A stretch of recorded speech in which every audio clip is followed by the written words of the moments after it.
800 ఏళ్ల చరిత్ర, అద్భుతమైన కాకతీయ శిల్పకళ, భక్తుల ఆరాధ్య దైవం.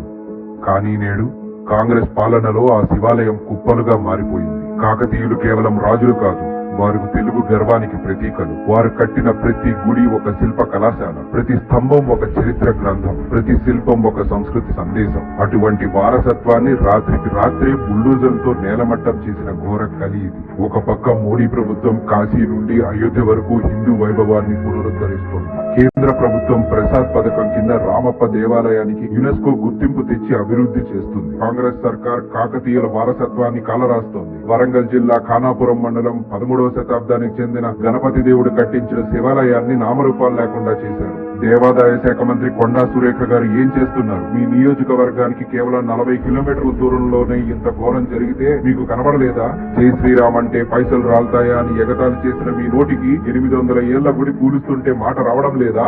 రేవంత్ రెడ్డి పాలన మొఘల్ ఆక్రమదారుల పాలనను తలపిస్తోంది. ఆలయాలను ధ్వంసం చేసిన గజనీ, బాబర్, ఔరంగజేబుల వారసుల్లా కాంగ్రెస్ వ్యవహరిస్తోంది. ఓటు బ్యాంక్ రాజకీయాల కోసం ముస్లిం లీగ్ 2.0 లా మారిపోయిన కాంగ్రెస్ హిందువుల సెంటిమెంట్ ను కాలరాస్తోంది. రేవంత్ రెడ్డి ముఖ్యమంత్రి అయిన కొద్ది నెలల్లోనే ముత్యాలమ్మ గుడి నుంచి బార్కాస్ హనుమాన్ విగ్రహం వరకు ఏకంగా 12కు పైగా దాడులు జరిగాయి. తెలంగాణ గడ్డపై హిందూ ధర్మంపై జరుగుతున్న ఈ దాడిని బీజేపీ ఎట్టి పరిస్థితుల్లో సహించదు. మీరు గుడిని కూల్చగలిగారు, కానీ మా నమ్మకాన్ని కాదు. మందిర్ వహీ బనాయేంగే.